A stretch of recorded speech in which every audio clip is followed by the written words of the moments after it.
ठीक है, मैं जल्दी से आता हूं अनिल जी आपके पास। अनिल जी, दिक्कत यह है कि हर हादसे के बाद यही कहा जाता है कि अब हम सख्ती करेंगे, ये बहुत गड़बड़ हुआ है, दिशा निर्देश दिए जाएंगे, और हर बार हादसे हो जाते हैं।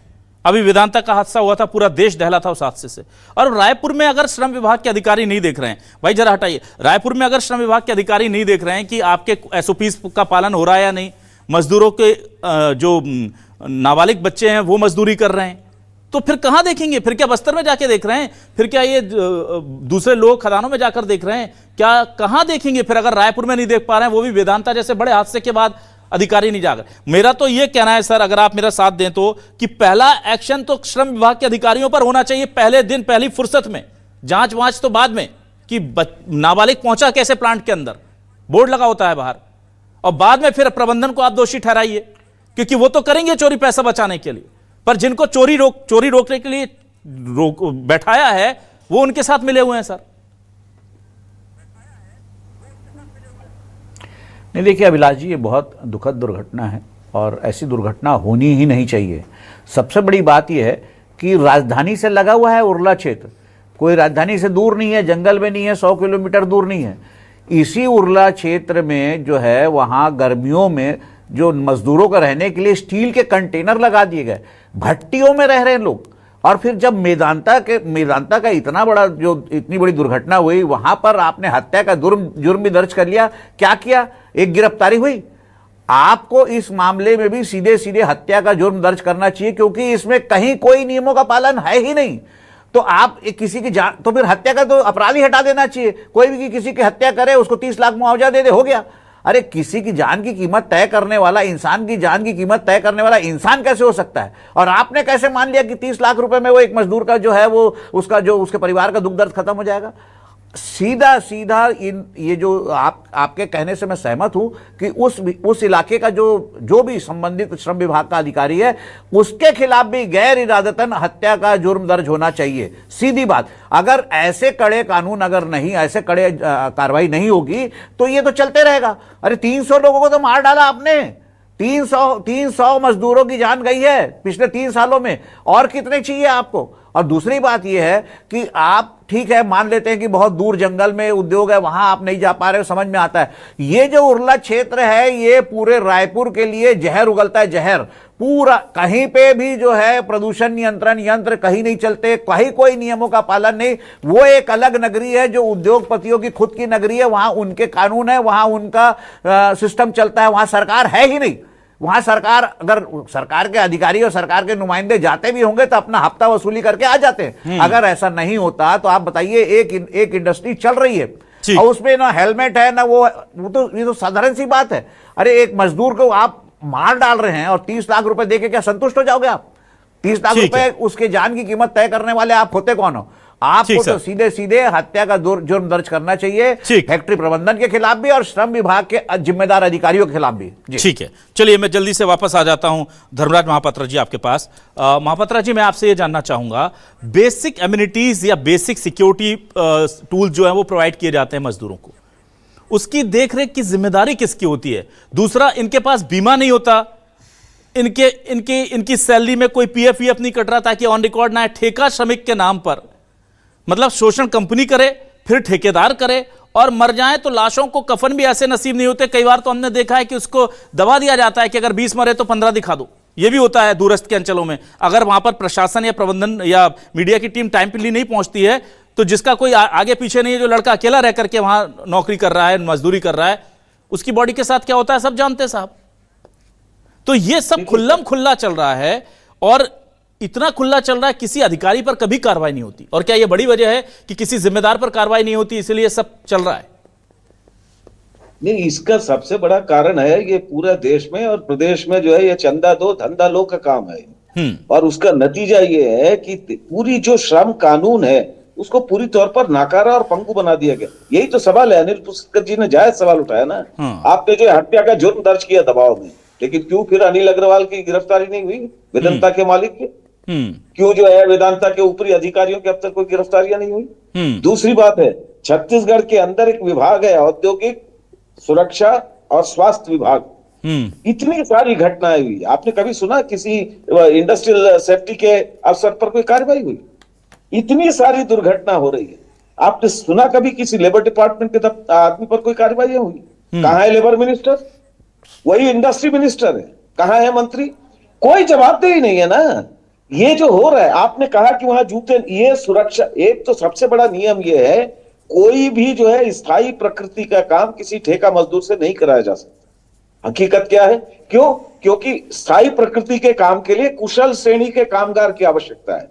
कुशल श्रेणी के कामगार का वेतनमान भिन्न है, इसीलिए कुशल श्रेणी के कामों को बिना किसी नियमों को माने हुए कोई अनट्रेंड वर्कर से आप करा रहे हैं, कॉन्ट्रैक्टर वर्कर के जरिए, और उसमें जो है उसकी कोई तकनीकी योग्यता नहीं है, कोई तकनीकी प्रशिक्षण नहीं है, कोई एजुकेशन नहीं है उसका।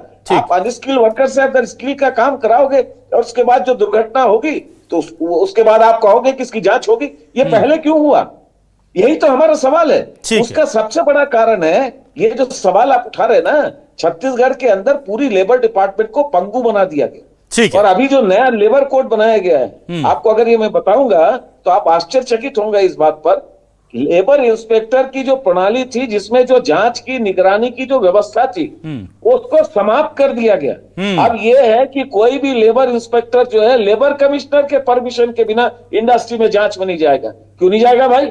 उसका कारण है, इसीलिए मैंने कहा ना, ये चंदा दो धंधा लो की नीति है। ठीक है धन्यवाद। आज तो ये बात कही जा रही है, हम सवाल उठा रहे हैं। अगर छत्तीसगढ़ की सरकार सही मायने में मजदूरों की जानों के प्रति थोड़ी सी भी चिंता जाहिर करती है, संवेदनाएं हैं, तो इंडस्ट्रियल सेफ्टी के जो जिम्मेदार अधिकारी हैं उन पर क्यों कार्रवाई नहीं होगी? क्यों लेबर कमिश्नर नोटिस दे दिया जाएगा सर ज्यादा से ज्यादा हमारे इस डिबेट के बाद, अगर वो भी इनायत हो गई तो सरकार की, कि नोटिस दे दो भाई। एक बात और कहना चाहता हूं मैं, केवल एक बात कहना चाहता हूं। जितने श्रम कानून बने हैं उन श्रम कानूनों का अमल करने अगर नहीं हो रहा है और उसके बाद जो है कोई जिम्मेदारी नहीं लेगा, और लेबर मिनिस्टर की कोई रिस्पॉन्सिबिलिटी नहीं होगी, इंडस्ट्री मिनिस्टर की कोई रिस्पॉन्सिबिलिटी नहीं होगी, सरकार की कोई भूमिका नहीं होगी, ठीक है सरकार काहे के लिए? केवल मालिकों की दलाली करने के लिए। ठीक है, चलिए मैं जल्दी से जाता हूं। नितिन भंसाली जी, आपके पास समय कम है सर, छोटे छोटे उत्तर में चाहूंगा। क्या आपको लगता है कि अब प्रबंधन, फैक्ट्री, इन पर बाद में बात हो, पहले जिस काम का पैसा सरकार देती है जनता की जेब से निकाल करके टैक्स के रूप में, उन अधिकारियों को जो मोटी गाड़ी कुर्सियों पर बैठे होते हैं गद्देदार और गाड़ियों में घूमते रहते हैं इसी, उन पर पहले कार्रवाई होनी चाहिए। और शायद छत्तीसगढ़, मुझे लगता है कि छत्तीसगढ़ की आधी समस्याएं तो सिर्फ इसलिए हैं क्योंकि यहां पर प्रशासनिक लोगों पर कार्रवाई करने में बहुत ज्यादा हिलावाली है। भाई जिसको आपने गार्ड बनाकर बैठाया उससे पूछिए ना कि तुम्हारे रहते कैसे हुआ। देखिए, इस पर कड़ी जांच की तो आवश्यकता है। ये कोई छत्तीसगढ़ में पहला मामला नहीं है। 2.5 साल में मैंने बताया 300 से अधिक इस प्रकार की दुर्घटनाएं हो चुकी है। ये दुर्घटनाएं तो हो ही रही हैं। साथ में मैं ये बता दूं आपको कि पर्यावरण बोर्ड, आपका बाल संरक्षण अधिनियम, उद्योग पॉलिसी जो है, इसके तहत जो निरीक्षण किए जाने चाहिए सुरक्षा मानकों के, और वो किसी में भी कोई काम नहीं हो रहा है। ये तो ठीक है, वहां पर हादसा हुआ, बिना हादसे के भी हजारों लोगों की मौत की जिम्मेदारी सरकार है। अब आप पूछेंगे कैसे, तो मैं बता दूं कि जो भी पर्यावरण से संबंधित जो नियम है, जो इनको धुएं पर नियंत्रित करने के लिए जो मशीनें लगानी है वो नहीं लगी है। दूषित जल जो है वो छोड़ दिया जा रहा है। हाल ही में कल ही हमारी कांग्रेस ने ज्ञापन दिया है कलेक्टर राजनांदगांव को, new look biofuel ethanol plant है जो कि फुलजर में, अब वो तो विधानसभा अध्यक्ष के क्षेत्र का मामला है,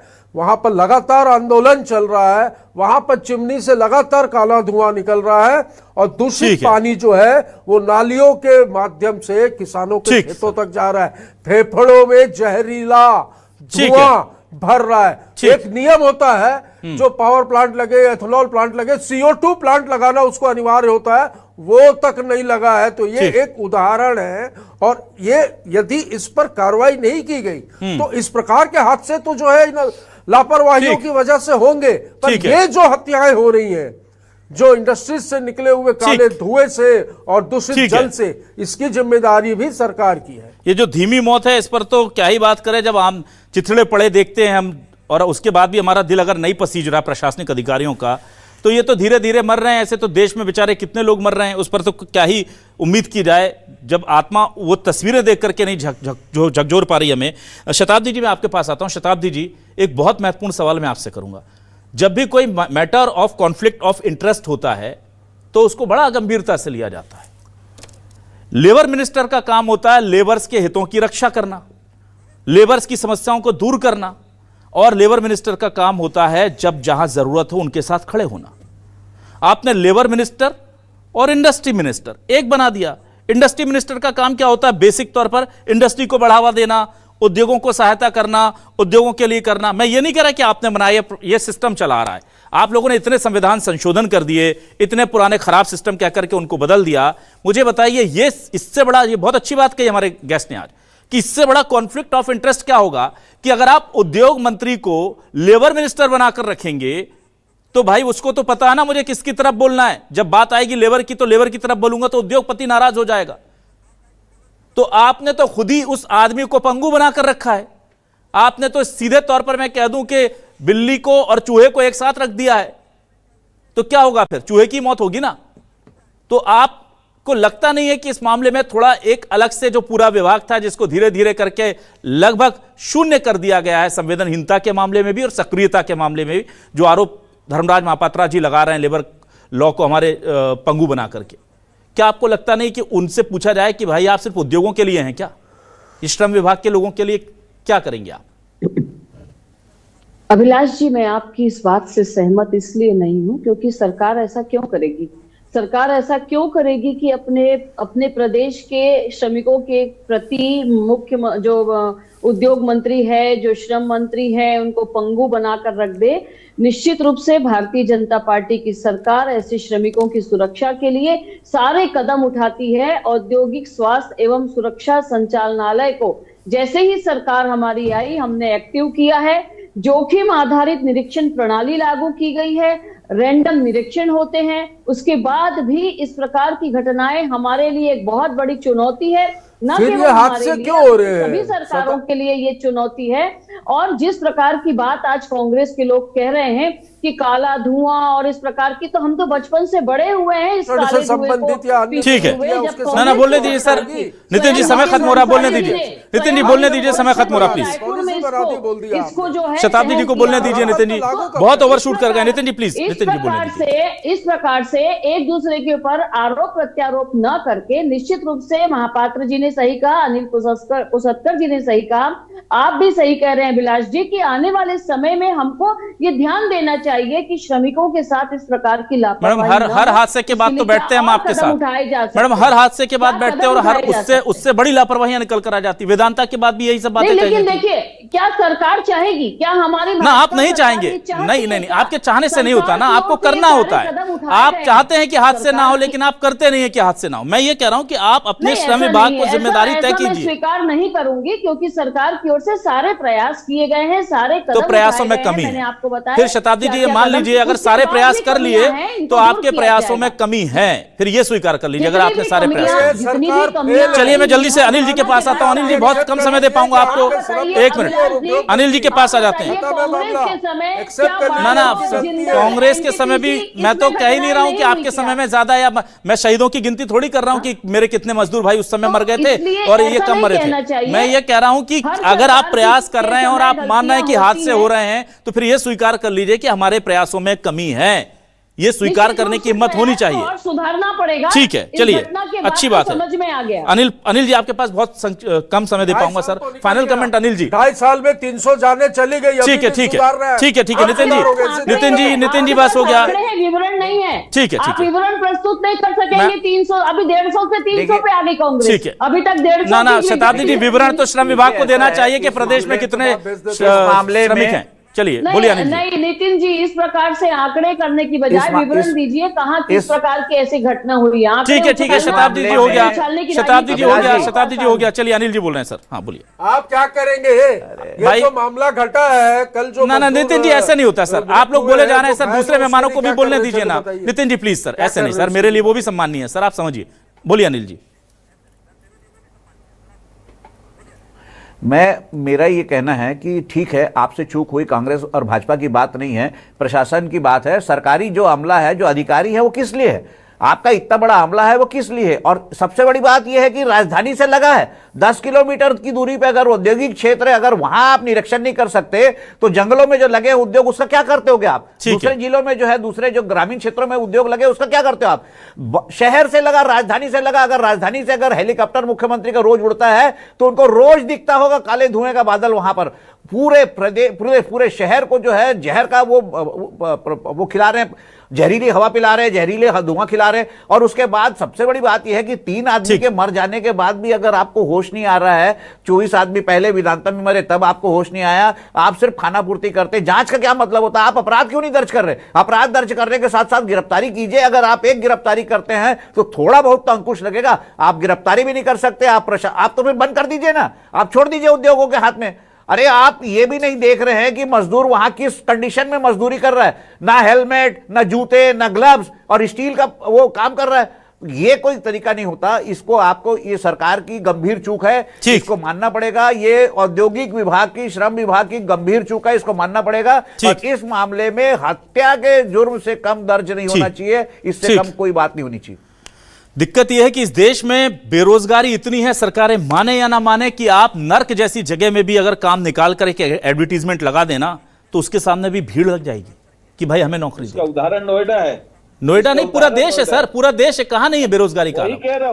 लेकिन आंकड़ों में बेरोजगारी 1% 2%। किसे ठीक है सर, किसे मंजूर है ये बात कि वो जाकर के भरी गर्मी में चलती भट्टी में बिना हेलमेट, बिना मास्क, बिना जूते, बिना सुरक्षा, बिना बीमा के काम करे? किसको मजा आ रहा है भाई? कोई क्यों करना चाहेगा? मजबूरी होगी ना।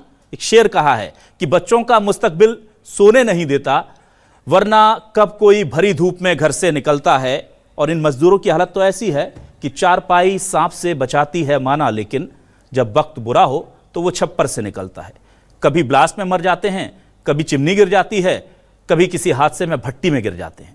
करें क्या? गरीब हैं, मजदूर हैं। और बड़ी बात यह है कि इनका डेटा भी नहीं है हमारे पास कि जो देश के लिए अपनी जान कुर्बान कर रहे हैं वो हैं कितने छत्तीसगढ़ में है। इसे लाल बहुत शुक्रिया नितिन भंसाली जी, शताब्दी पांडे जी, अनिल जी और धर्मराज महापात्रा जी हमारे साथ जुड़ने के लिए, इस डिबेट का हिस्सा बनने के लिए बहुत शुक्रिया। दर्शकों का शुक्रिया। नमस्कार।